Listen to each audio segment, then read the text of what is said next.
Pakistan Asia cup की दौड़ से बाहर डू एंड डाई मैच में श्रीलंका ने सनसनीखेज मुकाबले के बाद पाकिस्तान को 2 विकेटों से हरा दिया।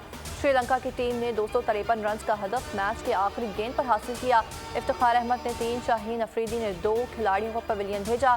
शादाब खान और जमान ने एक विकेट हासिल कर ली। एक खिलाड़ी रन आउट हुआ। पाकिस्तान को शिकस्त देकर श्रीलंका ने एशिया कप के फाइनल का टिकट कटा लिया।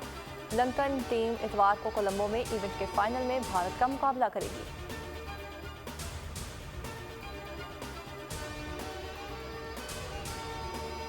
पाकिस्तान टीम का एशिया कप में सफ़र ख़त्म। कप्तान बाबर आजम, शाहीन अफरीदी, मोहम्मद रिजवान, इफ्तिखार अहमद और दीगर खिलाड़ी आज बरासा दुबई पाकिस्तान पहुंचेंगे। कौमी टीम की बॉलिंग कोच मोरकल जनूबी अफ्रीका, जबकि बैटिंग कोच भी ऑस्ट्रेलिया जाएंगे। इसके अलावा कप्तान बाबर आजम ने टीम की नाकामियों का बरमला एतराफ़ कर लिया और मैच के बाद बात करते हुए कहा कि श्रीलंका ने हमसे बेहतर क्रिकेट खेली है, वो जीत के मुस्तहिक थे। हमने फील्डिंग और बॉलिंग में बेशुमार गलतियां की हैं।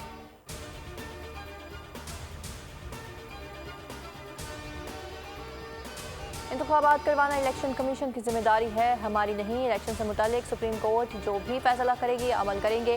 फैसला आने तक हम काम जारी रखेंगे। निगरान वज़ीर आज़म अनवारुल हक काकड़ ने इंटरव्यू में कहा कि इंतखाबात कब होंगे इसका जवाब हमारे पास नहीं है। पूरी कोशिश कर रहा हूँ कि निगरान हुकूमत पर जानिबदारी का इल्ज़ाम ना लगे।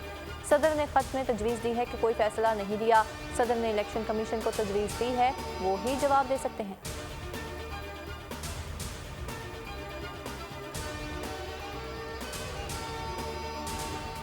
नवाज शरीफ पाकिस्तान को महंगाई, बेरोजगारी और लोड शेडिंग से निजात दिलाने आ रहे हैं। रहनुमा नून लीग मरियम नवाज कहती हैं अवाम चालबाजों, झूठों और तोशाखाना के चोरों के प्रोपेगेंडे से होशियार रहें। नवाज शरीफ को 2/3 अक्सरियत दिलवाएं। मरियम नवाज की ज़ेर सदारत इजलास में नवाज शरीफ के भरपूर इस्तकबाल का फैसला हो गया। ओहदेदारों को ज़्यादा से ज़्यादा अफराद लाने की हिदायत कर दी गई।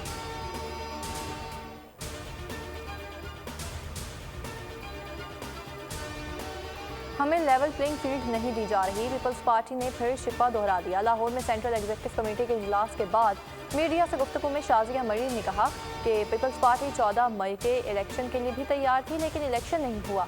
नून लीग बेशक इल्ज़ाम तराशी करती रही, लेकिन पीपल्स पार्टी का फैसला है कि जमहूरियत के लिए नून लीग से डील करनी है। आम इंतखाबात जल्द होने चाहिए। सदर को तारीख देने का इख्तियार नहीं। फैसल करीम कुंडी बोले कि पीपल्स पार्टी को निगरान हुकूमत पर तहफ़्फ़ुज़ात हैं। सिंध के फंड रोके जा रहे हैं। लतीफ़ खोसा को शोकॉज नोटिस दे दिया है, 7 रोज़ में जवाब देना है।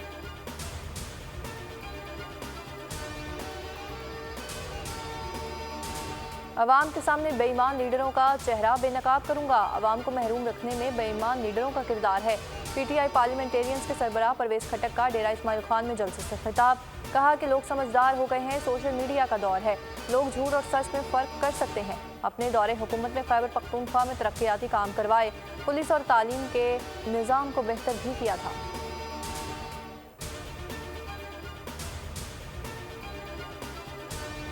सिंध में पीपल्स पार्टी मुखालिफ इत्तेहाद बनाने की तैयारियां। एमपीएम और जेयूआई ने साथ मिलकर चलने पर इत्तेफाक कर लिया। कराची में राशिद महमूद सोमरू के साथ प्रेस कॉन्फ्रेंस में फारूक सत्तार ने कहा सिंध पर सियासी वडेरों का कब्जा खत्म होना चाहिए। 15 साल लाड़काना, मीरपुर खास, नवाबशाह, कश्मीर और कराची में अवाम के साथ ज्यादती हुई है। राशिद महमूद सोमरू ने कहा कि सिंध में एमक्यूएम और जेडीए अवाम जमाते हैं और पीपल्स पार्टी डेरों वडेरों, जागीरदारों और पीरों मीरों की जमात है।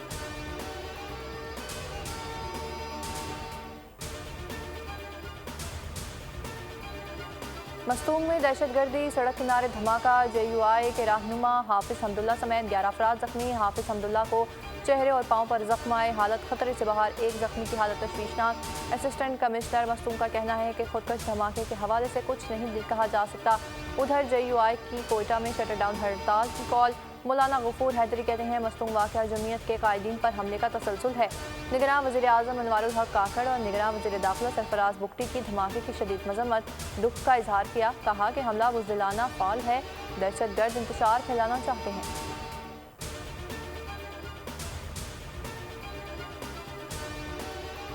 और 16 सितंबर से पेट्रोलियम मसनूआत महंगी होने का इम्कान। पेट्रोल की कीमत में 16 रुपये इजाफे की तजवीज़।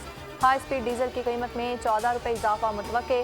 मिट्टी के तेल की कीमत में 10 रुपये इजाफे की तजवीज़। लाइट डीजल की कीमत में 9 रुपये लीटर इजाफा हो सकता है।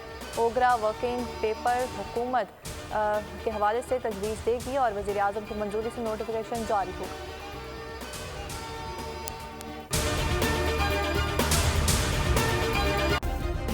सब्सक्राइब करें और बेल दबाएं ताकि कोई खबर रह न जाए।